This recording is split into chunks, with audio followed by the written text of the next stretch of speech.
Happy Friday. This is Medusa was Framed. My name is Joyce. Today I'm going to talk to you about a place that has been near and dear to my heart in my life. And let me just say, please don't mind me while I slurp my tea while I'm talking.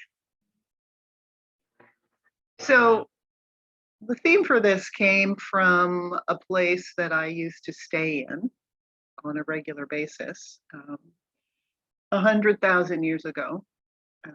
When I lived in California and was working in restaurant management, I would take my 10 days to 2 weeks every year to recompose on my own and travel mostly to New Orleans, but also through the South.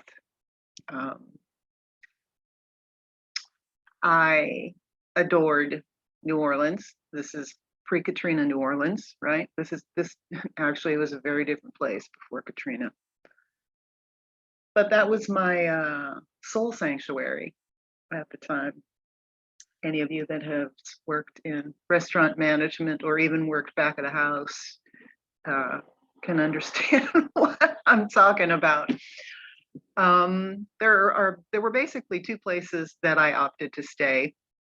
I am not a hotel person, and this was before Airbnbs. I like funky little old places, even if they're dirty and funky. I prefer character. So this is one of the two places I stayed.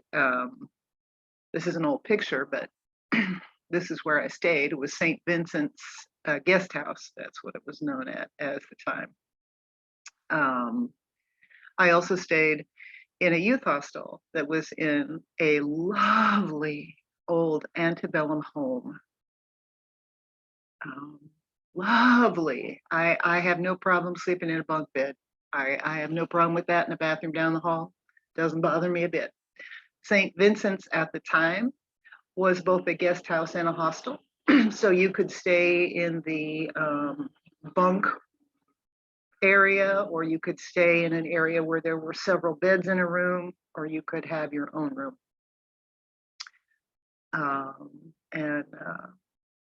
They were both in the Garden District on opposite sides of St. Charles Street. This one, St. Vincent's, was down, well, it's still there, is down at the corner of Magazine and Race. So it's kind of on the boundaries of what was then known as the Irish Channel. If you went a couple blocks away from St. Vincent's when I started going to New Orleans, you'd be in the hood pretty deep, pretty fast. Of course, that all has changed too. Anyway, I love this place. It was funky, it was dirty, but it had so much character. And I mean, it looked like this, even though this is an old photo. And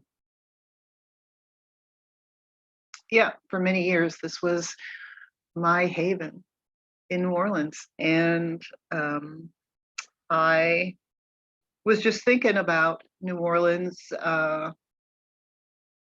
for a variety of reasons, and thought about this place and thought, I wonder who they're gonna say built that place. Because if you've been in New Orleans, you know, I mean, the entire Garden District is Tartaria. Yeah, I wonder who built it. And that's what started this journey. And I discovered it was another made-up shill. But I learned some other things too, because one of the things about this place is when you go in the lobby, see, isn't that beautiful? Look at that. It's just beautiful. Just look at this detail. It's gorgeous. That's the view from Magazine Street. Wonderful coffee shop right across the street. Cafe, no, I can't remember what it's called. I started to say Cafe du Monde, but that's not right. I can't remember what it's called. That's the lobby. That's a view into the garden. There's a view of the room. You see it's got the big old ceilings and those great Tartarian doors.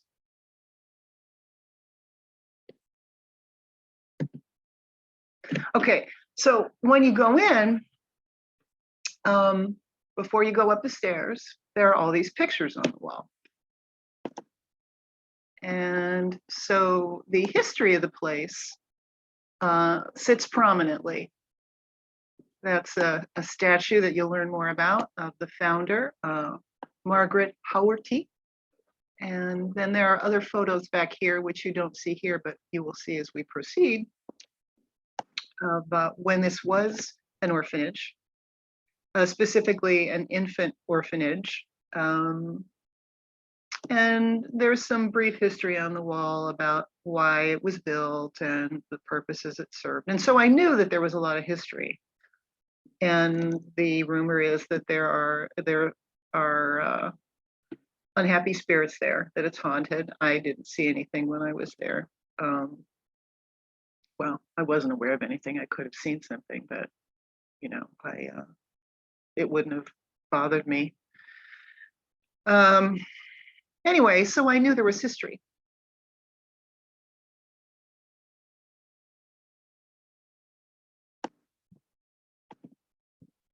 So I thought, let's take a look.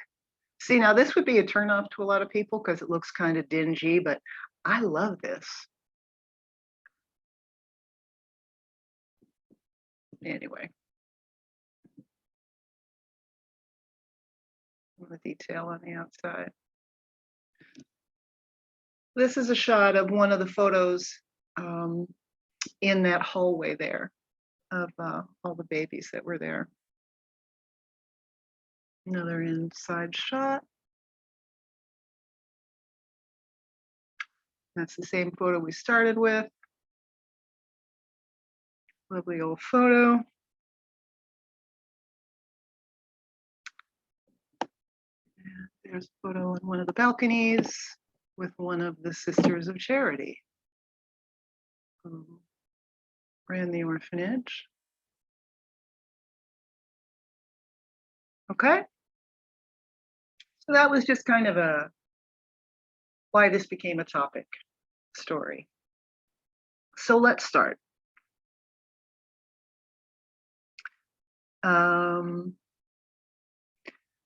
So this lovely building, here we go again, architectural shills of the Great Reset. This lovely building was supposed to have been built between 1860 and 1862 by Thomas Mulligan, the architect, and funded by Margaret Gaffney, who at the time was essentially the manager of the Sisters of Charity of St. Vincent de Paul.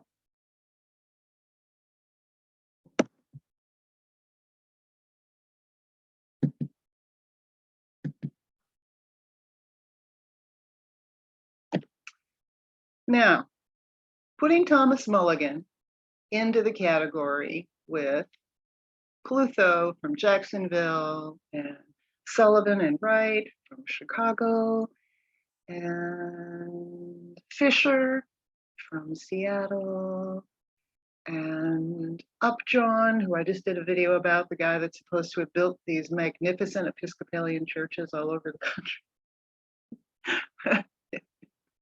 Huntington and Nashville, the list is getting longer and longer and longer. Adding to that is the shill, who I can't even find a picture of, Thomas Mulligan, who supposedly lived between 1823 and 1827. And his architectural practice was supposedly very strong in New Orleans between 1847 and 1874. Now, right there, that makes me suspicious. I am not a number person. I am at all. I mean, I kind of have whatever dyslexia is for numbers, I have that. So just the fact that we've got the numbers 1847 to 1874, I'm just suspicious looking at that. So someone who does gematria or something, I don't know, that might have set off a bell in your head. It certainly did in mine without even knowing gematria. Now, I couldn't find any photos of Thomas Mulligan. I couldn't find any information about his practice, only mention of things that he had built or people that he had affiliated himself with. Nothing. Now, apparently, he had a brother by the name of Daniel. They were both Irish immigrants, and they were both architects. But now remember, at the time, there weren't architectural schools unless you had studied in Europe. If you were an American and you called yourself an architect, that just meant that you probably could draw really well and were probably fairly well crafted in the trades. So you might have had training in masonry, carpentry, cabinetry, right? Any and all of the above. But there was no real formal designation of what constituted an architect or formal training. There was apprenticeship, but anybody can call themselves an architect. If you could build a building, you could call yourself an architect. So that's what we're looking at. Anyway, so Thomas Mulligan had this practice, this architectural practice with his brother Daniel, and they were productive in New Orleans from 1847 to 1874. And yet, all I can find for them doing are a couple things. This is one of them. This supposedly was created and built by Thomas. This is St. Vincent's. This is another thing that Thomas is supposed to have built. This was his first big commission called the Hotel Dieu in 1858. Now remember this, because this will come up again. So that's his first big commission. Really? Huh. That's kind of like Richard Upjohn's first big commission in New York City was Trinity Cathedral.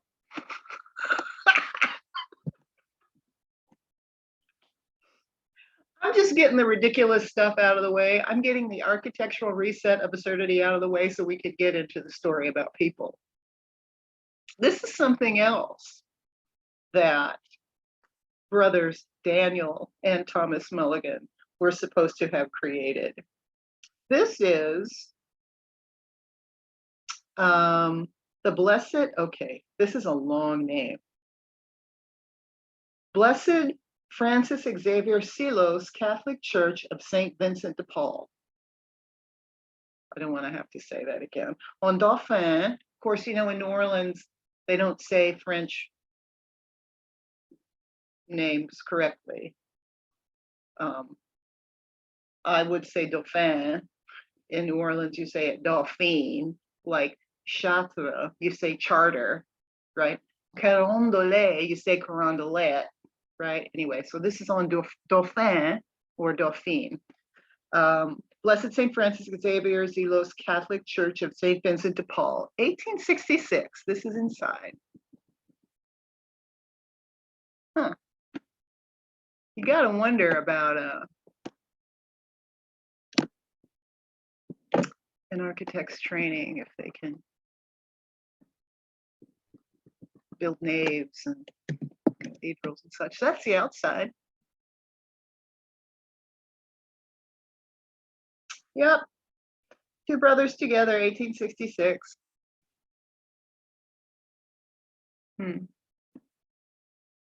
That old porthole right there. Right? There's one there.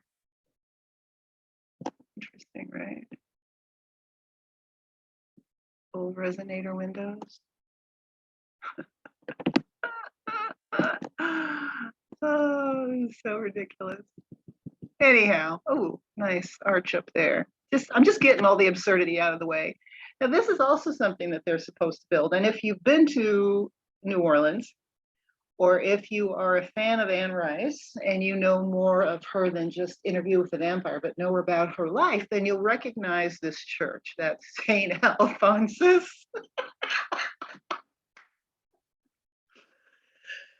Oh my God. Yeah,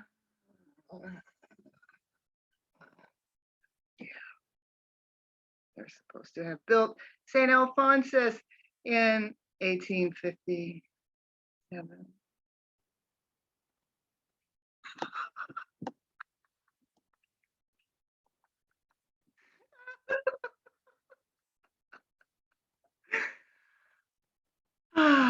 Now, I did not go to the St. Alphonsus website for more than just a couple minutes to scan to see if I could find any information about, construction costs, or look at all these resonators here.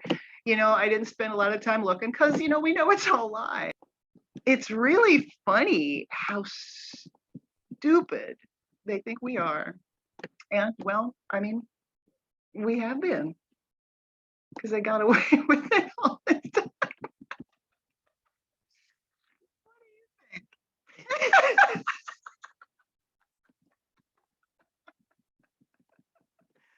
Sorry, Anne. Don't roll in your grave. I'm not laughing at your church, Anne. I'm laughing at the story. Pretty nice, right? Couple of Irish boys. Right? Look at that. Wow. Look at that. Couple of Irish boys. Nice. Nice. Nice.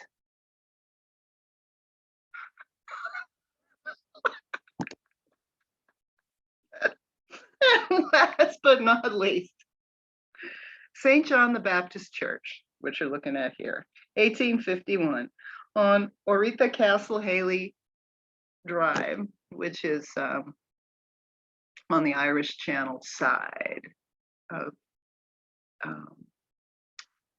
St. Charles.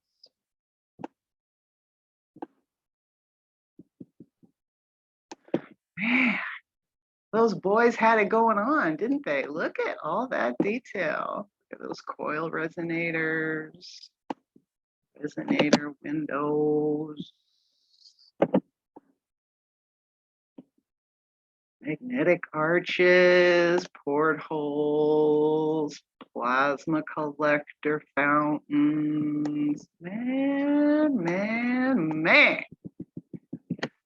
So these boys, for not having much written about them, sure did a lot of cool work, right?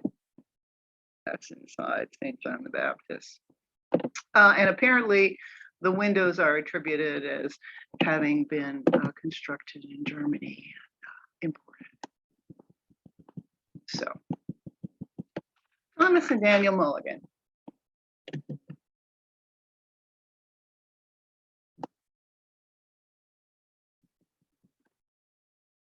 Pretty nice, right?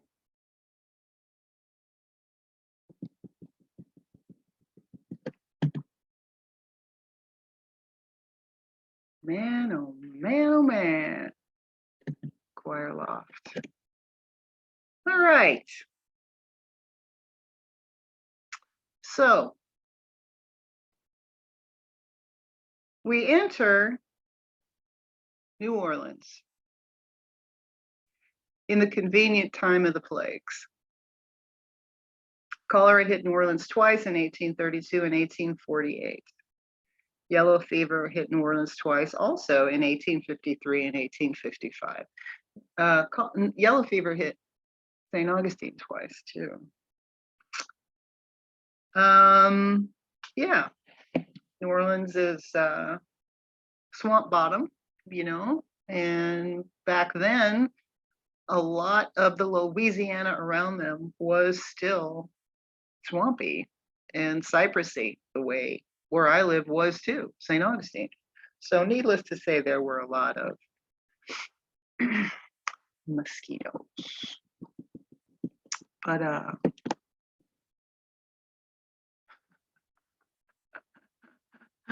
I love this. Drop dead of cholera.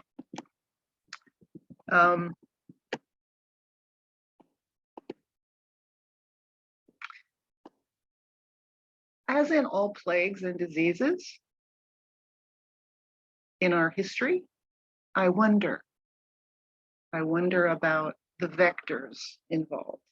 I wonder about manipulation going on in one form or another. I wonder about the role of those things in the inheriting and claiming of buildings that were then attributed to people like Thomas Mulligan and Clutho and Hutchinson and Fisher and Wright and Sullivan, and the list goes on, right? Just wonder about those vectors. Oh, I'm sorry. This one was out of place. This is also something that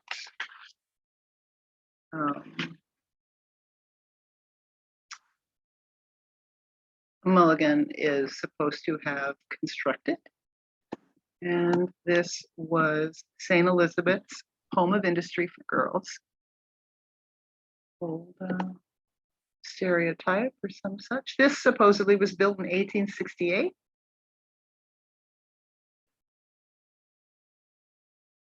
It's condos now. But remember that too, because we will talk about that again.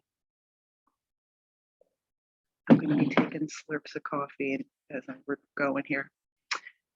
Mr. Mulligan was employed more than one time by the Daughters of Charity of St. Vincent de Paul. And no, that's not a photo of Sally Field. And those of you who are over 40 might get that reference. No, this is an example of the Daughters of Charity of St. Vincent de Paul, which were actually founded in France in 1633. And it appears that there are still Daughters of Charity of St. Vincent de Paul. It is the Daughters of Charity of St. Vincent de Paul that opened St. Vincent's Infant Asylum, St. Elizabeth's Home for Girls, and several other places. This is a daughter of charity outside of St. Vincent's with two of the little ones.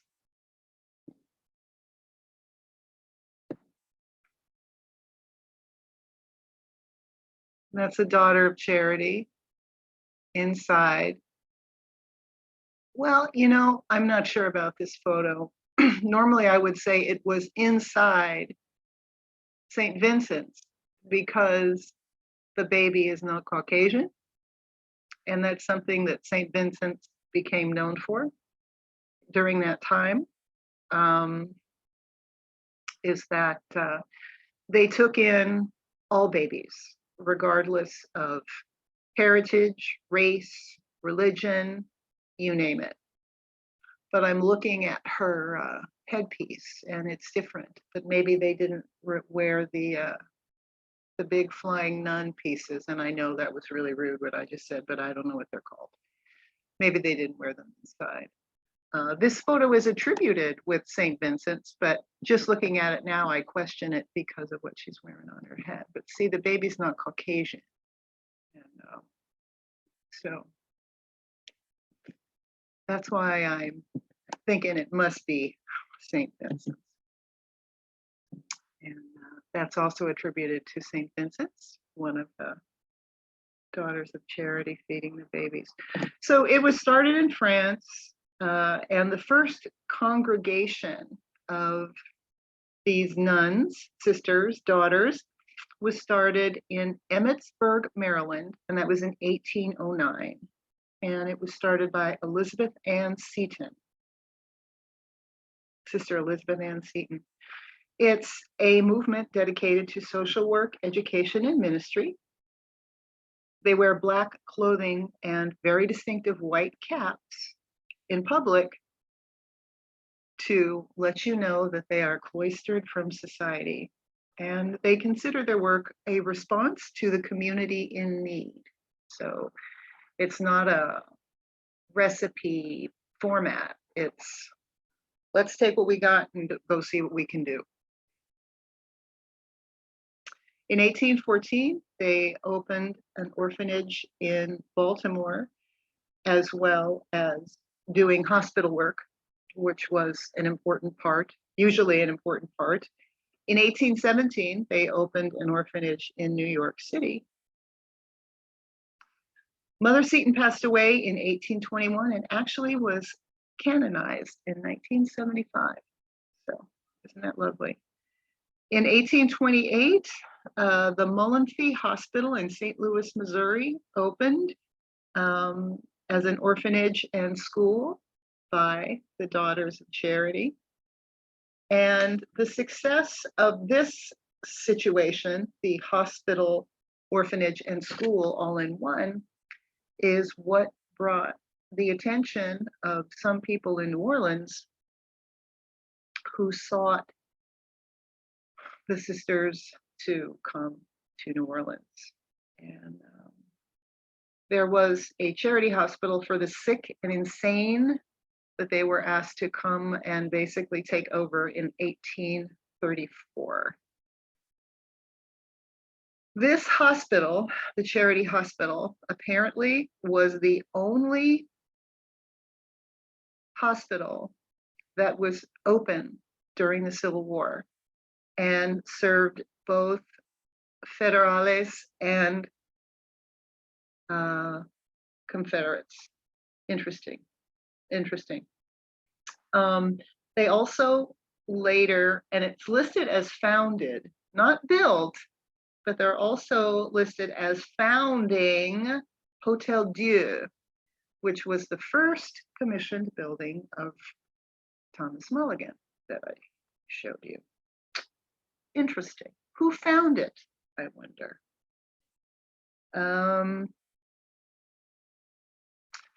Daughters of Charity managed the hospital until 1992 when they sold it to the state of Louisiana.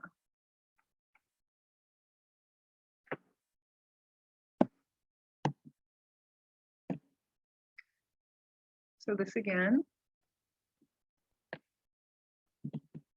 all the babies at St. Vincent's. And you know it's St. Vincent because it's all babies. This is a shot of one of the military hospitals that the sisters, I keep calling them sisters, the daughters, were affiliated with. And it lists it as being somewhere in Pennsylvania, but it doesn't say where. So they were ministering in the hospitals. Got a gentleman over there. I don't know if that's his sword or a crutch. That guy kind of looks like he's standing on a crutch too. So yeah, so they did good stuff and were loved, it seems. Okay, so now we have to talk about kind of what was going on in New Orleans at the time when all this happened. If you are familiar with New Orleans, you know that it sits on the Mississippi River, but north of New Orleans is a huge body of water called Lake Pontchartrain. And people moved by water then, primarily. So having this huge body of water with no direct route to the Mississippi River and the booming commerce that was going on in New Orleans at the time was a problem. So it is said that the state took on the building of the excuse me, New Basin Canal to connect Lake Pontchartrain with the white, quote, white businesses and the industry in New Orleans that was going on at the time.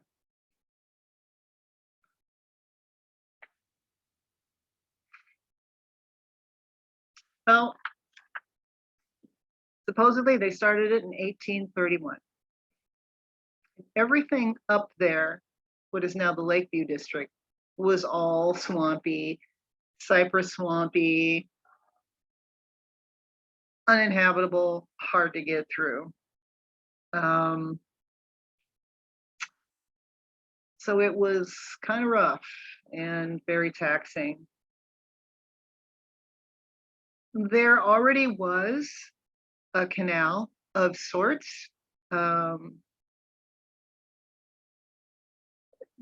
as the Old Basin Canal or Carondelet Canal. I guess Carondelet is how you would say it, but it's New Orleans, so they say Carondelet Canal. And that opened operated from 1794 to the 1920s. Well, this new canal was leading ships into a more direct aspect of the developing part of the white part of town, bigger and wider, so they say. So before I go any further, did they really build it? Or was it there? Michelle Gibson, was it there? Yeah, it was there. It was already there by the people who actually built all these buildings we're looking at. But anyway, I won't go down that road right now. Anyway, so in 1831, they wanted a wider canal for the booming industry.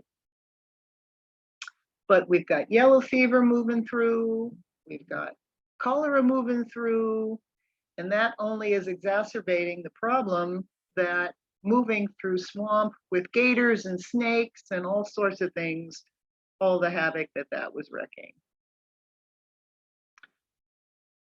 And the slaves who had been doing the work so far were a big loss to a landowner, right? You know, you pay a good amount of money for a big, strong slave, and he gets bit by a mosquito and dies from yellow fever. You're out a lot of money, right?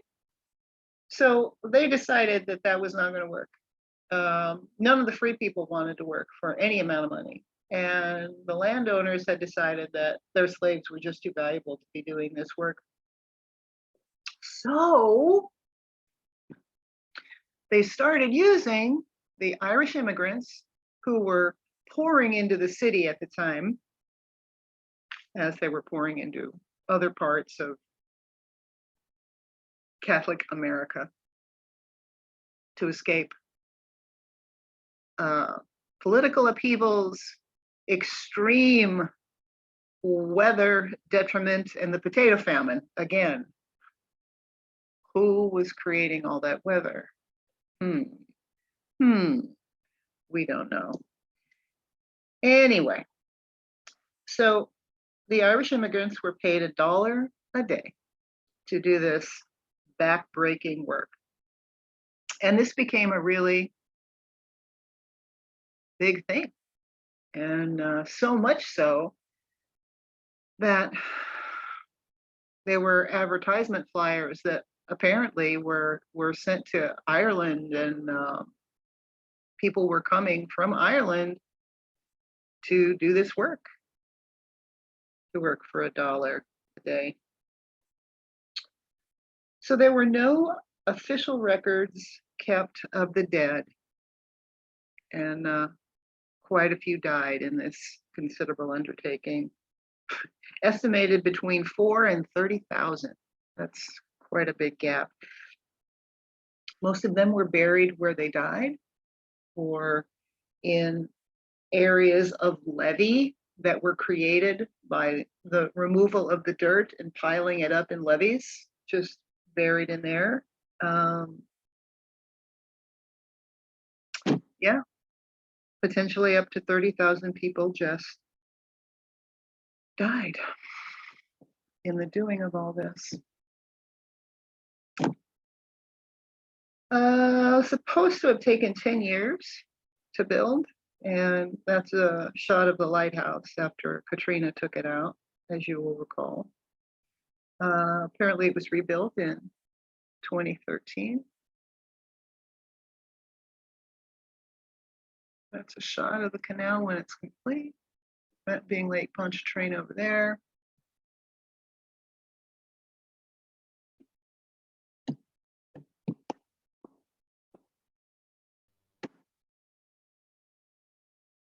I'm not sure if that's the new lighthouse or the old lighthouse. When they built the new lighthouse, it seems to have looked just like the old one, so I'm not sure.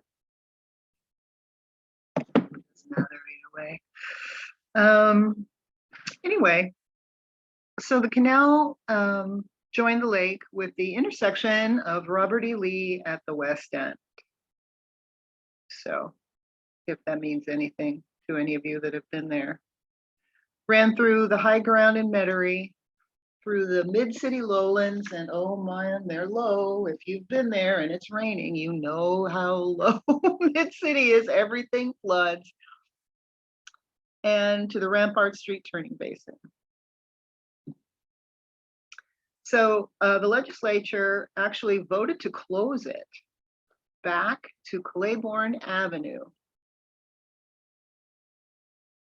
right before World War I. And it was accessed for minimal use during World War II. And then it was filled in, except for the lakefront harbor, around 1950.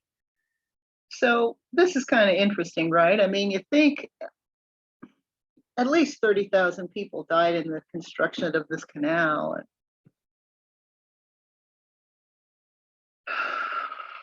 Wasn't even in operation 100 years.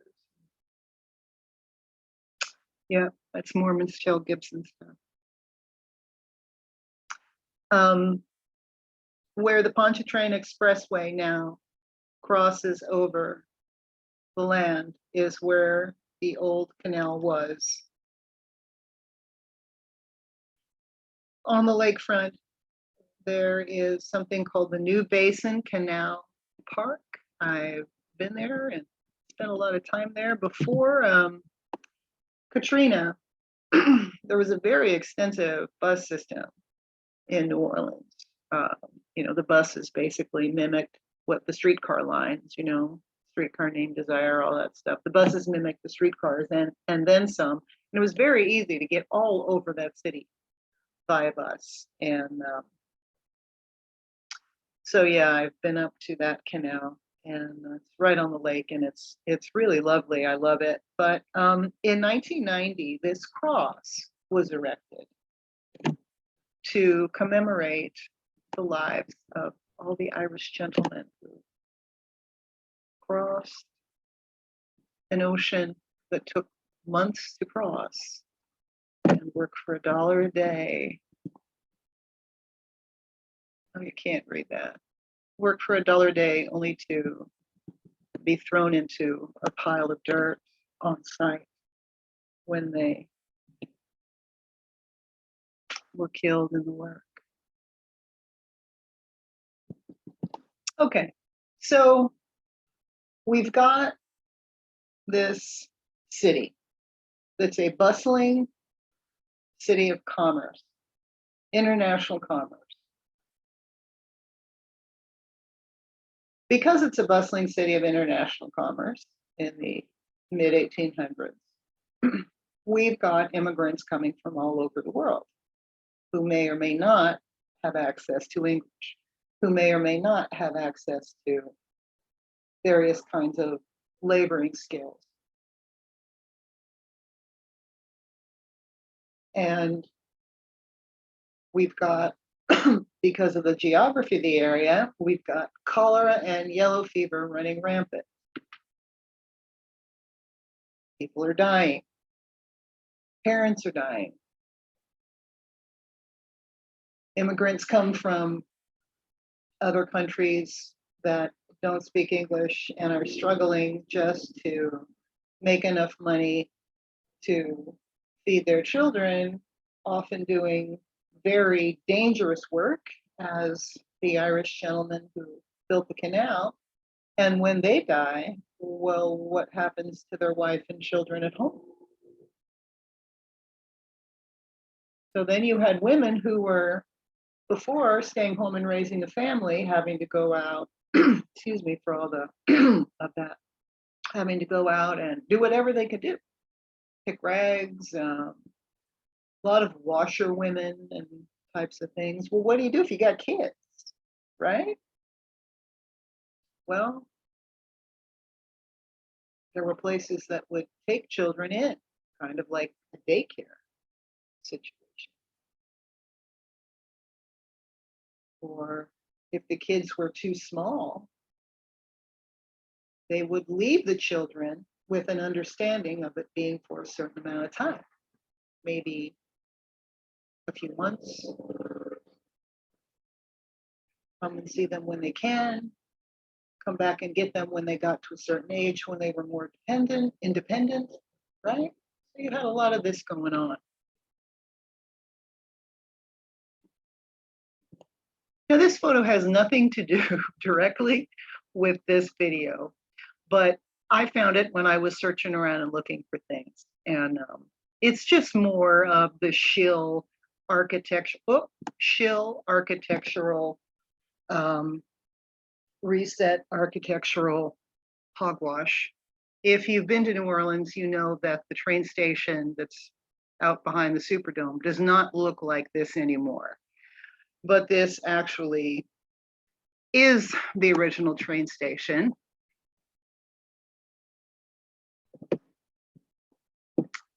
Look at that magnet. Yeah, baby. Look at that magnet.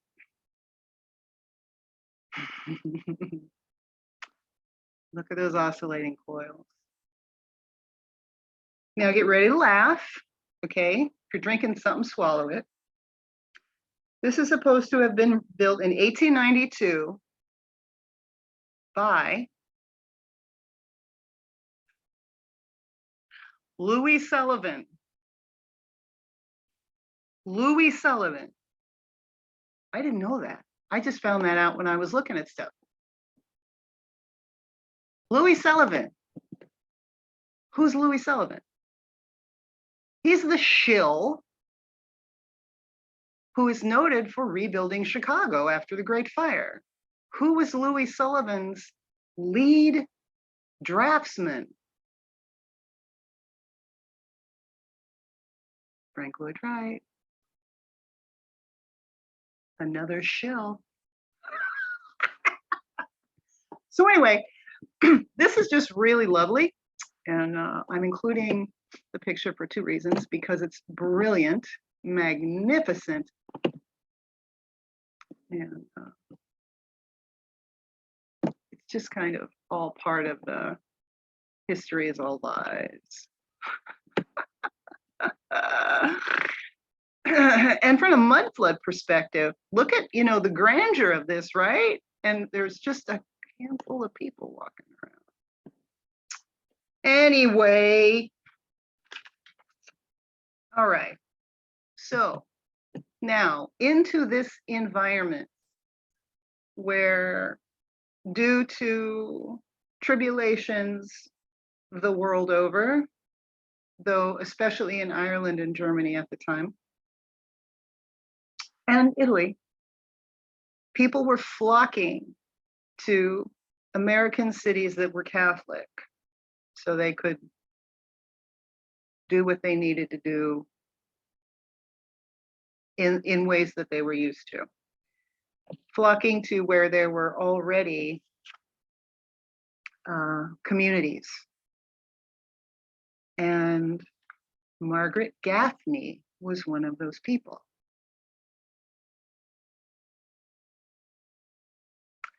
Margaret Gaffney was born in Lille, Ireland in 1813. She was born into poverty with 5 other brothers and sisters. Her parents managed to pull together the money and set sail for Baltimore with 3 of their children, the 3 oldest, Margaret being the middle of those 3, in 1816. She was 5. It was a 6-month crossing. As soon as they landed in Baltimore, the youngest daughter, who was a baby, died. So they got settled in Baltimore. Father found work and saved enough after a period of time to ship the oldest three children from Ireland. But then the first yellow fever epidemic hit, or maybe it was the second one. Well, one of them hit, and he died, and then the mother died. So Margaret and her older brother were then orphans. Her older brother split to do what he had to do to support himself, and Margaret was alone at 9. The family had made friends with a couple on the passage over from Ireland and had stayed in touch. And this particular woman had recently lost her husband to yellow fever as well, and so needed help around the house with various things. And she agreed to take Margaret in as an indentured servant. So Margaret was able to live there. And then when she was old enough, which was probably like 14 or 15 at that time, I would think, though it might have been different for girls. I think 15 is when boys were expected to work in that time, as I have learned. So it might have been, maybe it was 15 or 16 for girls. I'm not sure. But anyway, so when she was old enough, she went to work as a laundress, doing laundry, helping her, shall we call, stepmother with her family things. Margaret had no education. She couldn't read or write. So I just want to say too that, I had mentioned Irish, German, and Italian were key immigrants for Catholic reasons and various other reasons. In 1853, an estimated 24,000 German immigrants came into Louisiana, specifically the New Orleans area. There wasn't much more above there. And also during this time, there were 2 huge catastrophes in the Mississippi River area that had an effect on New Orleans and implicated the creation of homeless people, but also took lives. And that was, let's see, in 1849, and I'll probably say this wrong, the Sauve Crevasse break of the Mississippi levee upriver from New Orleans that left 13,000 homeless. And then in 1856, there was a hurricane that hit Lost Island, Mississippi, that affected not only the Mississippi River traveling through New Orleans, but it also dumped 14 inches of rain on New Orleans. Now, if you've been in New Orleans, 14 inches of rain, 14 inches of rain is like unbelievable. I mean, if it rains for more than 15 minutes in New Orleans now, Esplanade completely floods. And mid-city turns into a pond. So I can't imagine what 14 inches of rain did back then. Anyway, so again, there's this constant influx of immigrants who came in with oftentimes situations that made them vulnerable, right? Language, skills, can't read. And then you've got oftentimes large families. People had more kids back then, right? The Gaffneys had 6. And then you've got people coming in with no skills who need to work. Well, if you lose a working parent, so apparently there were a lot of orphans in New Orleans, disproportionate amount of orphans in New Orleans. And that's Okay, yeah, again, resets. Now, if you've been in New Orleans, you'll recognize these street names: Poydras, Milne, Fink, Sister Regis, and Margaret. These are all streets that were named after people who were influential in the building of orphanages, which were called asylums then: infant asylums, girls' asylums, boys' asylums. Took a sip of coffee there. Not all of them were orphans. Some of them were children who were left by working mothers that had to pay some kind of either monetary fee or exchange work for the kids. And this is the city that Margaret came into. The time, the situation that Margaret came into.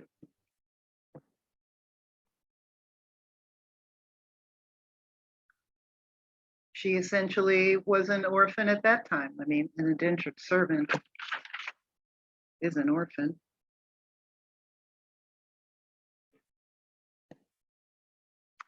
So, as I said, some children were left like daycare, right? Or weekly boarding on top of the concept of complete orphans. But they were either indentured to work, depending on their age, or their parents paid in some way. And the daughters of Mercy had this, the Poydras Female Orphan Asylum. It was a Catholic structure.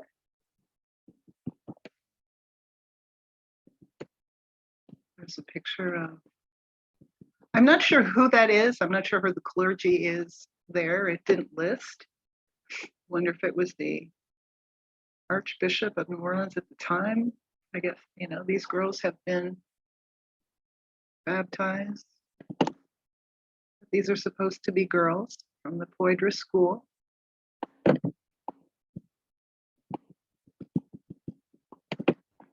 course, people really didn't smile back then, but those girls don't look very happy to me.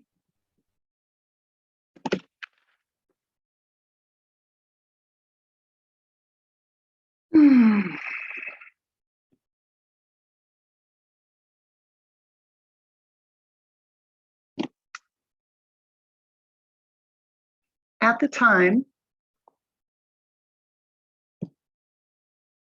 in New Orleans, there were a great many asylums. The Fink Protestant Orphan Asylum, the Immaculate Conception Girls Asylum, the German Protestant Orphan Asylum, the Letton Orphan Asylum, the Laners Harvest Home, Mount Carmel Asylum for Girls, Sacred Heart Asylum, Providence Protestant Orphan Asylum, St. Adolphus Orphan Asylum, St. John Benchman's Asylum for Girls, Robertson Memorial Home, Society of Franciscus de Beneficence Asylum, I'm sorry I said that wrong, I'm sure, St. Mary's Catholic Asylum, Waldo Bertrand Memorial Home, and Girls Home on Clio, to name a few. So there were different asylums for different ages of children. And after a certain age, they would be divided up into boys and girls.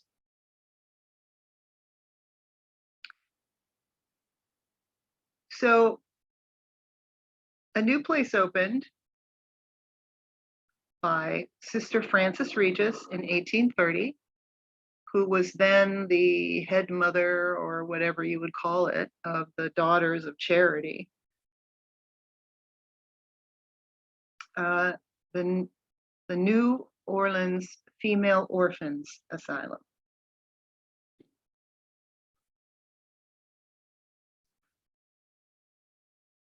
And that would be open for girls for a certain age, younger girls. Then there were different asylums for mid-age girls, children from, say, 7 to 10 or 12 would go to a mid-range asylum for girls and then for boys to be trained in different kind of skills that were appropriate for that level. And then from 13 or 14 on, there were the final asylums that were for practical training for the girls that were separated from the boys to learn different things. Girls would learn sewing and cooking and gardening and whatever, that type of thing. And boys would learn, they'd also learn sewing and gardening because that's basic survival, but they would learn things like carpentry, all that type of thing. Oh, they would both, yeah, learn sewing. Yeah. So you've got different places for, whoop, I went too far. You've got different places for different ages. Really just ridiculous how many orphanages were there, though it's no less ridiculous than what was going on in New York at the time, or a lot of other places. We'll talk about the orphan trains in a little bit.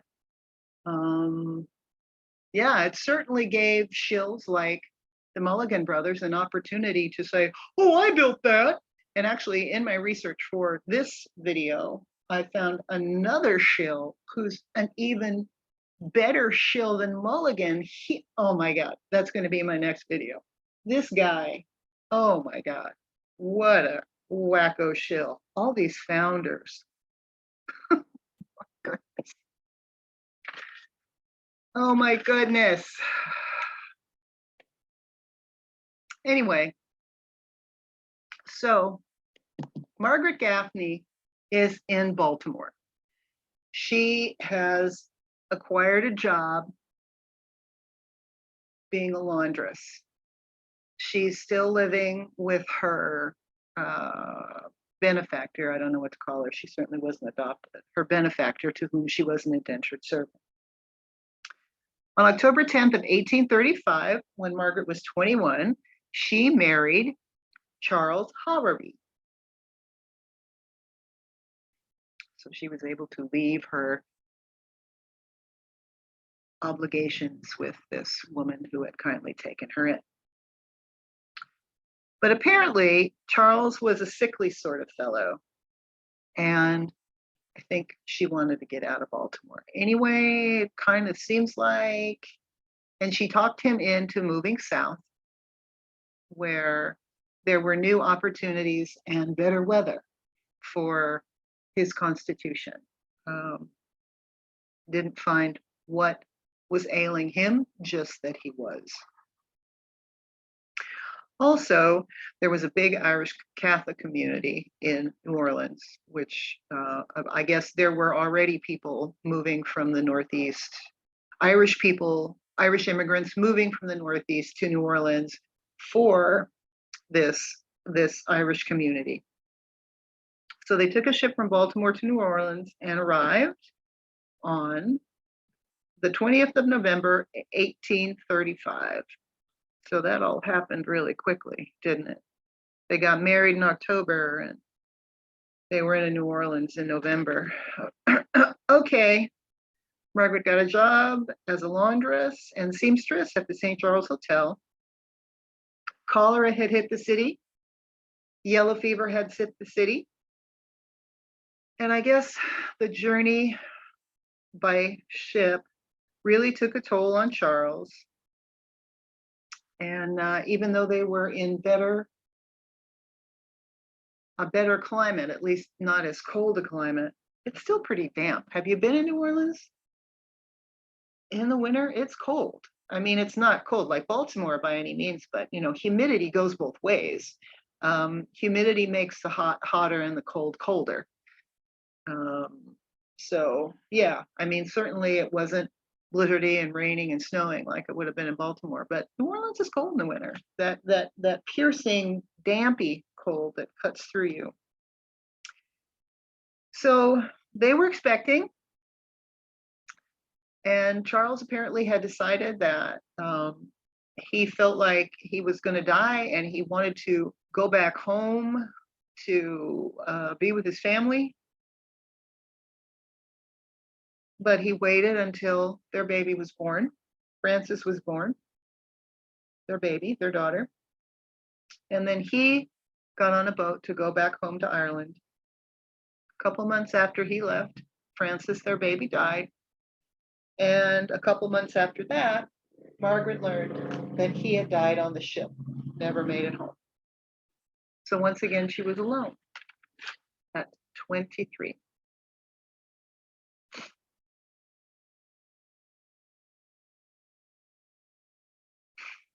Alone at 23, after being alone at 9. So she was determined to be of value and find value for herself, we are told.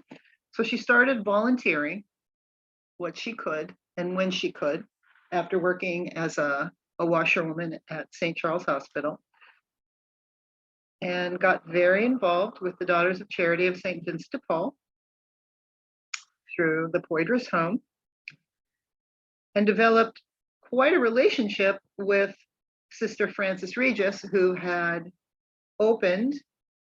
found, as it's listed, the Hoyduras home, which we know Mulligan, is supposed to have built,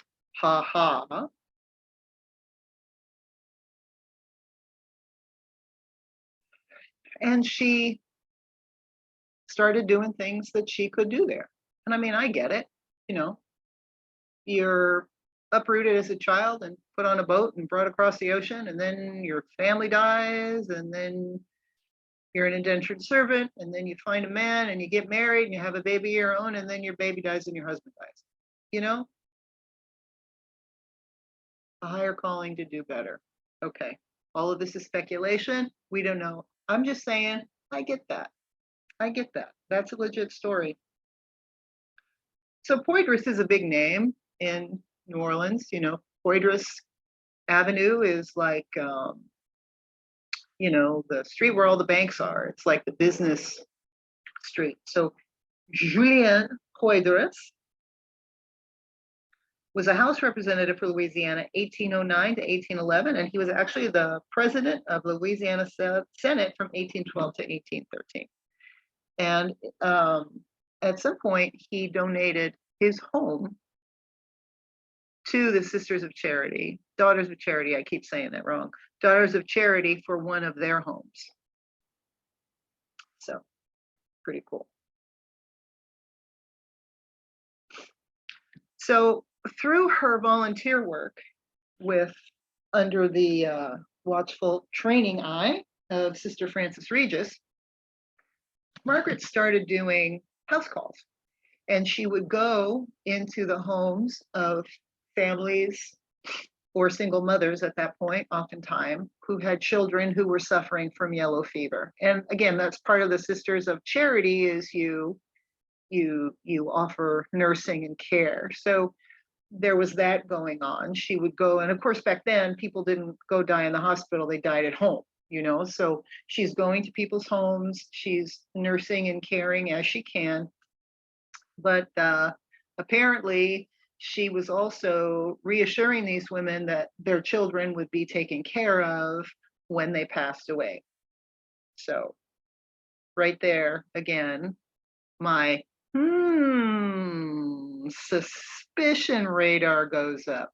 Kind of sounds like Mother Teresa. I mean, I think this was all,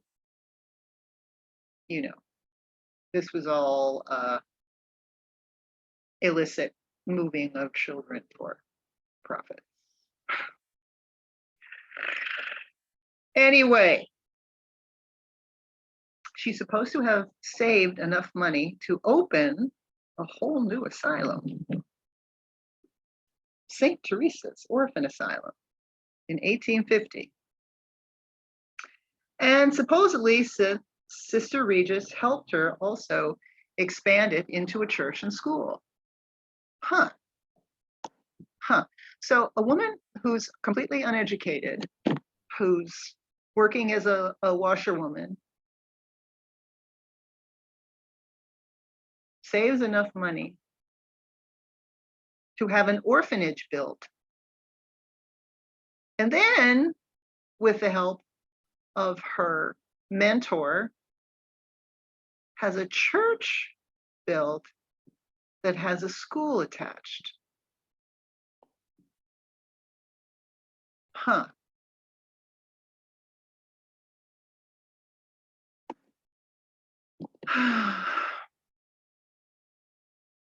Well, Margaret apparently was quite the businesswoman. As soon as they had that property at St. Teresa's, she bought 2 cows. Thought the best thing for them to do was to make the asylums as self-sufficient as possible. That's good thinking. She had 2 cows, so they had their own milk. And then she had 4 cows. And then she had more cows. And in a very short period of time, she was finding a lot of surplus milk. At first, the surplus milk she would just share with the neighbors after she had taken care of all the orphanages involved, which then were 2. But then people asked to purchase, sorry for that dingle there, purchase milk. So she would buy more cows, and pretty soon she had a milk cart business running around the French Quarter. And in 2 years, she had 40 cows. Huh. She had this great milk cart business. And I guess she's supposed to have been a real good businesswoman and just was swimming in dough. I mean, I don't know. You tell me. 1850s, aren't we talking about Civil War days? I don't know. What do I know? But she was known in the community as helpful and beneficent, but also loaded. So there was a bakery that was struggling. And apparently the bakery owner asked if she would consider a loan. And she thought about it, and she saw an opportunity to add to the self-sufficiency of the homes. And so she proposed to the dude that she would buy him out, and then she would be able to make sure that all the bread for all the infant homes was completely done in-house, and then she could turn again a profit and sell bread. So she did. She bought the bakery, put people to work, put some of the the older children to work in the bakery with her. And it just really boomed. And she is attributed as having the first steam and mechanical bakery there. Isn't that interesting? Man, for this, this uneducated woman who couldn't read or write. Wow. Pretty cool, right? Cough, cough. She eventually bought a cracker factory not too far away, which at the end of her life, she ended up willing to her adopted son, who had grown up working in the cracker factory. And what had been the milk cart kind of became the bread cart, which gave work opportunities to some of the older kids as well. So now she didn't own the land where she had set up these 40 cows. And it seems that the landlord just after a certain period of time, didn't like it. After just a few years, he was like, yeah, you're turning this place into a farm. I don't like it. So they threw him out. So, well, at this point, she's got a farm, 40 cows, that's a lot of cows. So she apparently worked out getting space on the land of an abandoned plantation. And I don't know where it is. I don't know if it was across the Mississippi River or if it was on that same side. I don't know what parish it was in, just that she was able to get a building on a plantation and have access to the land. And the owner of the land let her use it for free. So she moved all the kids there. It was girls. She moved all the girls there, moved cows, and set up a huge garden. So now, between the cows, cheese making, bread making, a massive garden, and the sewing industry, the asylums were completely self-sufficient and actually profitable, because they would do work for people who somebody needed something stitched or what have you. So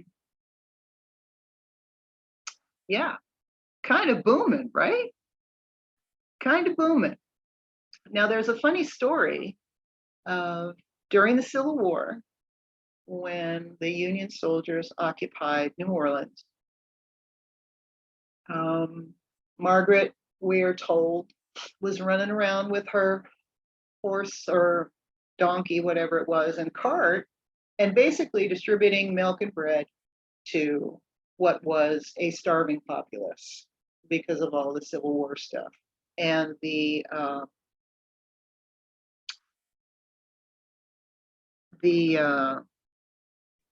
city was placed under martial law at some point, but that didn't stop her.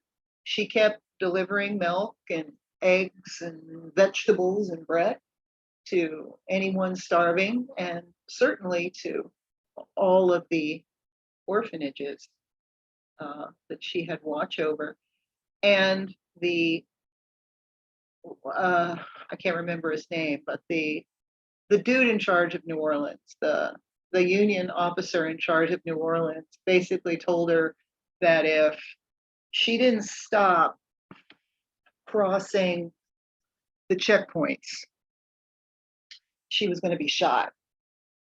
And the story goes that she said, oh, so President Lincoln wants everyone in New Orleans to starve?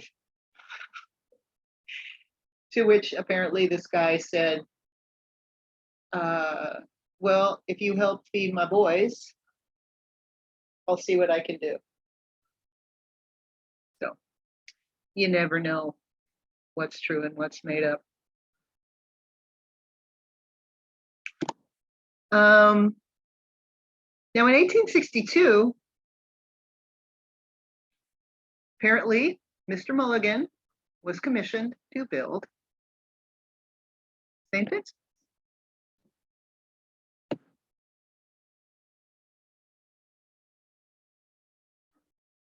1862.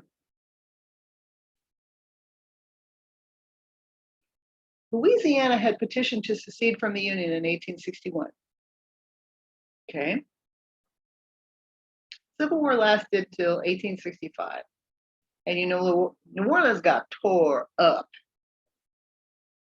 But in 1862, in the middle of the Civil War, we're supposed to believe that the funds and resources were available to build that.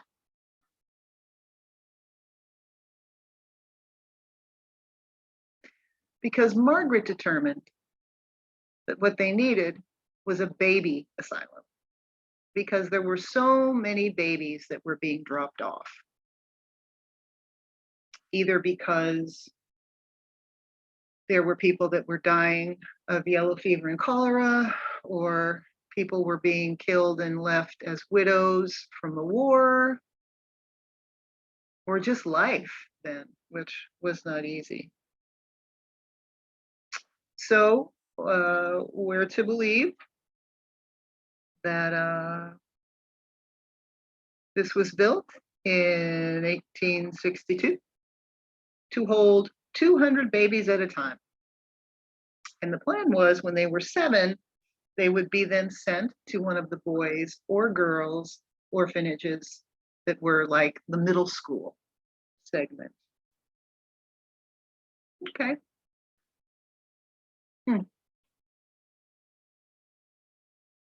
So during a war, a private investment was able to access the steel and masonry to build all that. During the Civil War, a private building was able to secure all the iron to build that. Huh. Interesting, isn't it? Now in 1865, Mr. Mulligan again was petitioned by the Daughters of Charity to build St. Elizabeth's Girls' Home of Industry for the 14 to 18-year-old girls, where they would learn all their advanced domestic skills so they could go out to the world and work.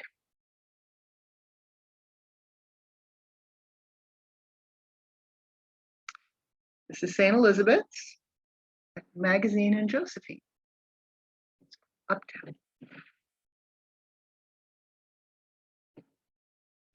In 1993, Anne Rice purchased what was left of this building, as she did a lot when, I think she has passed away now, but when she was living there, certainly when I was traveling there, she was living there, and she was, you'd see her all over the place. And she was doing a lot of that. She was buying a lot of the old endangered buildings and having them brought back up to, what do you call it? So they looked the way they would have looked when they were originally built. And then she would use them for different kinds of events, charity events, but she kept them as accurate to their original purpose and structure as possible. I can't remember what you call that. Of course, she left right before Katrina and sold it to the city in 2002. And this is condos now. Apparently, it was originally opened as a boarding school when it was built by Mr. Mulligan. Ha ha ha! Originally opened as a boarding school so that the girls that were moving through the orphanage system would certainly go there. But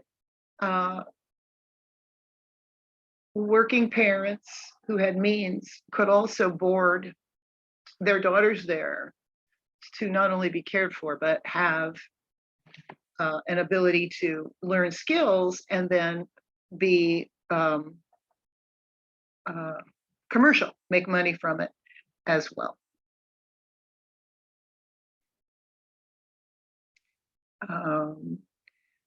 So it apparently was owned by the Daughters of Charity up until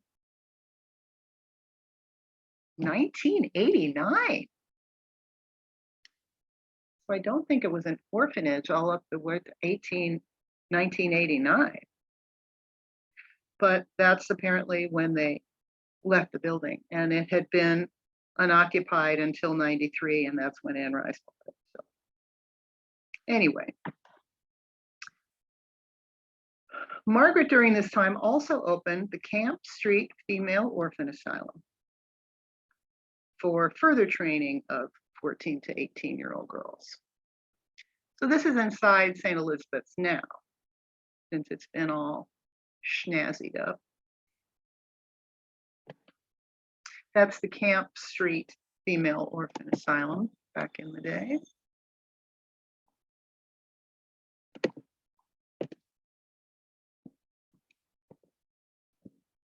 Oh, you know what? I'm sorry. Now that I'm zooming in on this, I speak incorrectly. This is the Louise, not the Camp Street. I didn't see that until I zoomed in. The Louise is on Clio. So we don't know who built this. But this is the building that sits behind the current statue that the city erected of Margaret Gaffney, which we'll learn a little bit more about. Anyway, so yeah, that's Louise, which is on Clio. So that's not the Camp Street. I'll stand corrected.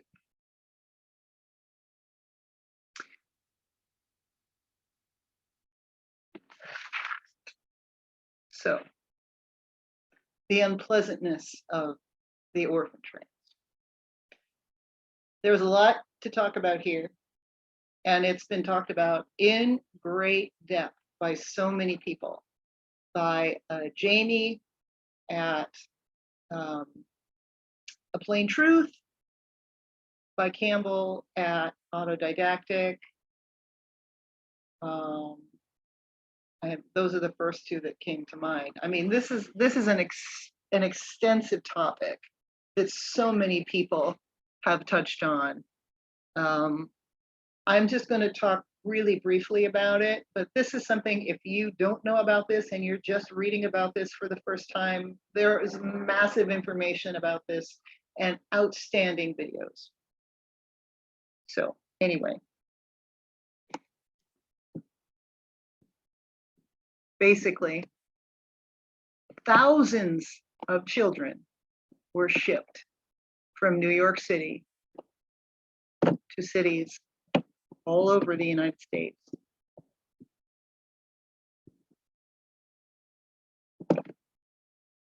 Between the 1850s and the Depression. In 1853, a hack by the name of Charles Brace, at 27, living in New York, decided that he needed to do something for all of the homeless waifs living in New York City. Again, that were supposed to be suffering from being abandoned due to cholera, yellow fever, the same things that affected New Orleans. You've got immigrants coming from all over the world who don't speak English, who are coming in with often absolutely no skills at all, trying to make a living, attracted to this place where they can worship freely, where there are very well established communities for their culture or language, and just the life of the times. No running water, a lot of opportunity for illness, and so lots of kids that were left alone all day because their parents were working 15-hour days for pennies, or their parents were sick and died, or you name it, right? So he decided at 27, being born with the silver spoon in his mouth, that he was going to do something about that. And he formed the Children's Aid Society of New York City, working with the New York Foundling Hospital, which was already taking in children who were either very small children and babies who, you know, that whole thing of how there was like a turnstile and you could leave a baby in the turnstile at the front door and you turn it around, or baskets, things like that. So the New York Foundling Hospital was exploding. Charles Brace worked with them to create this aid society for children. Well, very shortly, they filled up all their capacity for that. They didn't have any more space. No one was going to give them any more buildings. So they thought, well, maybe we can send the kids out of the city. If we send them out of the city, maybe they have a better opportunity for a better life and to learn trades. So the first orphan trains went to Connecticut and Pennsylvania. And they worked really well. They would send a train full of kids to designated cities aligned with designated churches, Catholic churches, and the train would like make stops in designated cities where there were designated clergy. And the kids were lined up for you to come by and inspect and decide if you wanted one of those kids.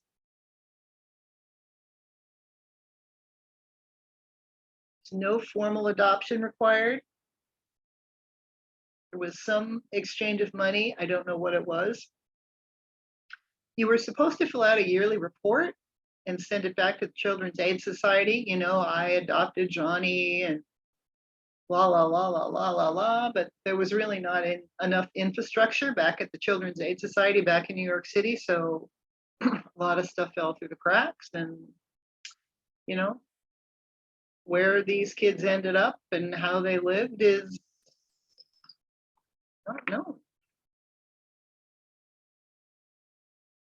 But an estimate was made that less than half of the kids on the orphan trains were actually orphans. A lot of them were basically boarded children, like we were talking about before. Same thing happened in New Orleans. My husband died of yellow fever. I got to go out and work now. I've got 4 kids. Well, what am I going to do? I'm going to leave them at this foundling aid society, and I'm going to pay by the month or whatever it is for you to take care of my kids, and I'll come back in a month, or I'll come back in 6 months, or I'll come back whatever. Well, they took the kids anyway, and they put them on trains to ship them out of the city. So if that doesn't sound like, I can't say this word on YouTube, but you know what I'm going to say. Moving of wee ones across state lines. Between 1854 and 1929, it is estimated that the Children's Aid Society moved 250,000 children out of New York, roughly 3,000 a year.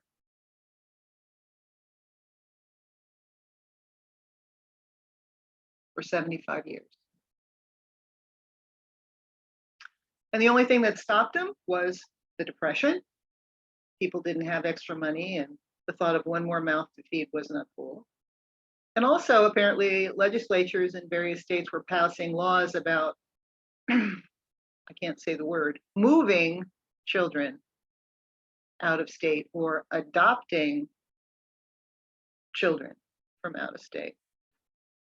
Anyway, so after the attempts in Connecticut and Pennsylvania worked out, and they worked out well, they started to move them further. So it began. The trains started going all over the country. There's the shill right there. There's Charles Brace. Over a period of time, he sent kids all over. He sent kids out into the West to work. And they came down into Louisiana too, if you can believe that. New Orleans was already having problems with kids, but they came down here too. I guess that's, you see, they've got little, now in some cases, the kids, there were prearranged adoptions, shall we say. They weren't really adoptions. And in some cases, if arrangements had been made through this particular Catholic church with this particular Catholic church, wherever in New York, then there was information on that card that said, this is little Joey, and he's supposed to go to this family. That, I have learned, is how it was done in Louisiana. The main train stop for the orphan trains was Opelousas, Louisiana, in Acadia, so in the French Canadian portion. And those kids were given a little pin was put on their clothes with, you know, this is the number 15 child, and the number 15 child is supposed to go to this family in this town. Now, kids that were under 15 were supposed to be educated, taught to read and write, and given skills. And then once they were 15, then they were expected to work. That was part of the arrangement. And then at 18, they were to be given $100 so they could go on and live their lives. I'm not sure if $100 was supposed to come from the parents and guardians, or if the Children's Aid Society provided that $100, but that's the way it's written. Anyhow, yeah. So we've already got all these circumstances that are creating all these orphans in New Orleans already. And then we add the orphan trains to it too. Crazy. So I'm not going to go any more in to the orphan trains. As I said, there are so many videos that are absolutely outstanding, heartbreaking. Just going to say that the train stops in Louisiana were New Orleans, Morgan City, Lafayette, Opelousas, and Monsuma. And July is Orphan Train Rider Month in Louisiana, where they celebrate the lives of these people. There's an Orphan Train Society Museum in Opelousas. This is the last known orphan train rider. Her name was Alice Bernard. She died at the age of 98 in 2016. She was 3 when she was adopted by a French-Canadian couple.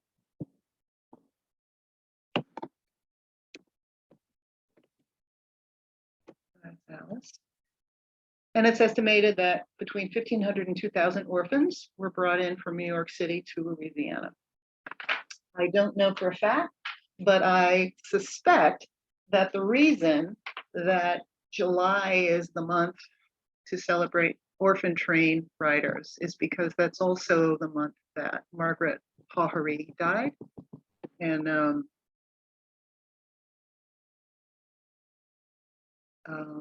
so they're commemorating her contribution to all of that. Little Alice looked like she was treated very well. So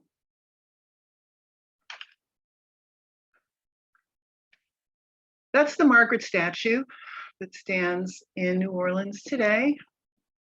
Interesting, you know, walked past it many times when I used to go there monthly and yearly, and didn't really know who it was. Now I know. Margaret became very ill in 1881 and had to retire from all work and was nursed by her friends, the Sisters of Charity, and she died in 1882. She was given a state funeral, 13 priests, the archbishop, the mayor, 2 lieutenant governors were her pallbearers. Pope Pius IX sent a crucifix. And, you know, in New Orleans, they do this second line thing where, you know, in other places, it's a processional, you know, like now it's like cars that drive, you know, following the hearse with the casket to the cemetery. In New Orleans, it's people and bands and musicians and dancing. And this apparently was quite an ordeal when Margaret passed away.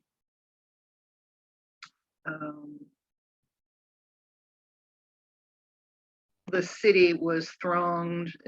There are attests that the pallbearers couldn't even get through the cities. There was a requiem mass held for her. She's buried at St. Louis II in a tomb with Sister Frances Regis, the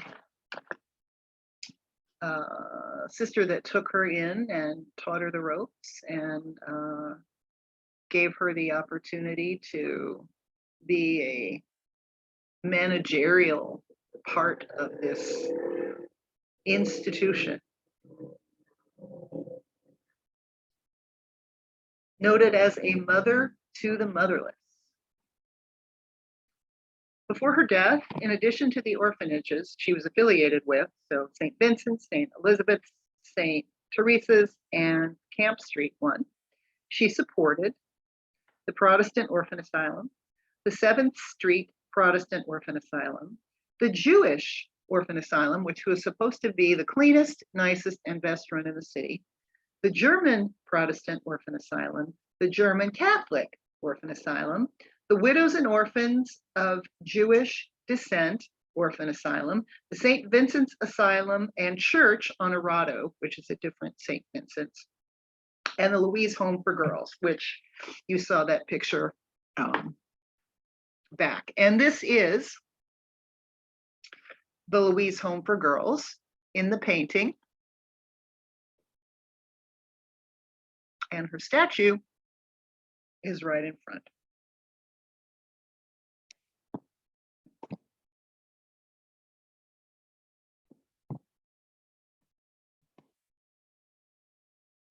Oh, yeah, let's still make that smaller. Okay. There's another shot.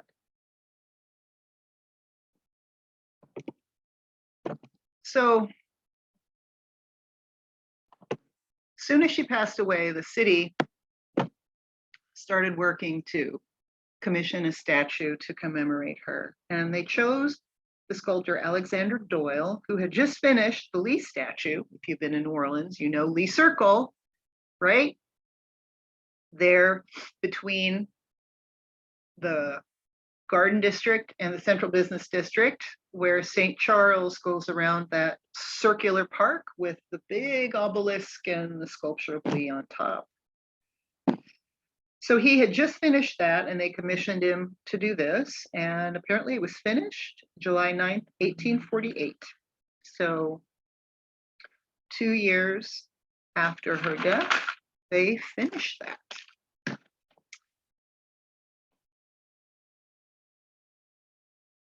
Now, her will was addressed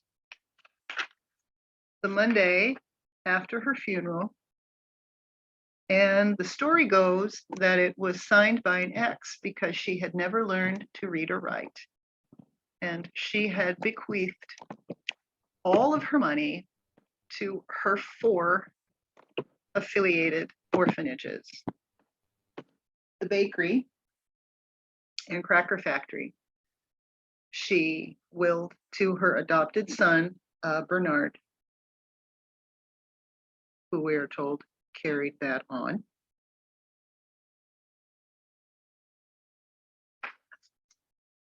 And we're to believe it was quite a considerable sum of money. Now, I don't care how many cows you have, or how big a garden you have, or how many bread factories you have. It's an awful lot of money. Up until the day she died, she was supporting at least 11 other orphanages. Why were there so many orphanages in one town?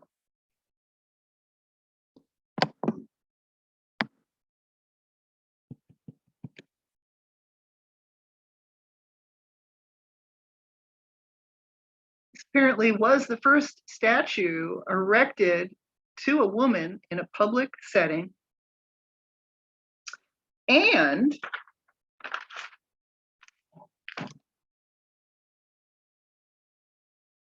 the first statue of a female American philanthropist.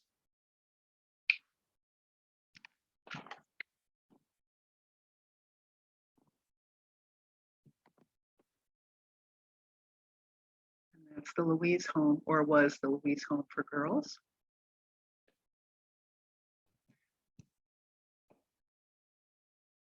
Where Camp and Prytania cross. And there's Margaret. So I haven't been in New Orleans for years, and I was sad to discover as I was researching for this video for you that it had been purchased by some carpetbaggers to convert it into luxury apartments, like what happened to St. Elizabeth's, and what I learned happened to another of these affiliated orphanages, not one of Margaret's, but another orphan home is luxury condos. So I do not have a picture of what it looks like now. It kind of breaks my heart because I loved the way that place looked. I loved the lived inness of it. I loved the age and the authenticity of it. And it just kind of breaks my heart to even think. I mean, if I were to go back to New Orleans tomorrow, that's where I would want to stay. But obviously I'm not going to now. Yeah, I'm not a big fan of that. On the one hand, you know, it kept the building there, but on the other hand, it's rape, it's carpetbagging. I mean, yes, Anne Rice purchased many buildings in New Orleans of historical significance. But what she did is she paid to have them restored to their former glory, in a sense of heritage, and then kept them the way they were and allowed people to rent the space for different kinds of events. So she left them the way they were. She didn't rape them. She didn't carpetbag them. But, you know, carpetbaggers everywhere. There's a lot of carpetbaggers now, I'll tell you. I remember I spent about 6 months in New Orleans after Katrina. I went down there and helped clean things up. And man, the carpetbaggers were moving in then. It was heartbreaking. But anyway, so yeah, so all that. It all started with me just wanting to learn a little bit more about this place that I loved and had such fond memories of. And yeah, it led me to architectural shill Mulligan, cough, cough. And what shall we call Margaret? She's lived there, but what should we call her? Part of that orphan train machine.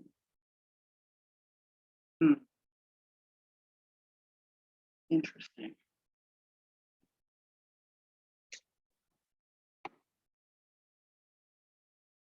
I thank you for hanging out with me once again for another long video. I'm going to make another cup of coffee. I hope you're having a great Friday. I'm going to go take a walk now that I've spent all this time, the last 3 days with Margaret. I'll talk to you on the next video. Thanks to all my subscribers, new and old. Thank you for the coffees you buy me and the comments you leave me. Thank you again to Michelle Gibson. Thank you to Andrew Zabrun. Both of their channels are fabulous. If you don't subscribe to them, please go check them out. Thank you to Campbell at Autodidactic, who has been an inspiration to me from the get-go and who has some great videos on the Orphan Trains. And this is Joyce at Medusa Was Framed saying aloha.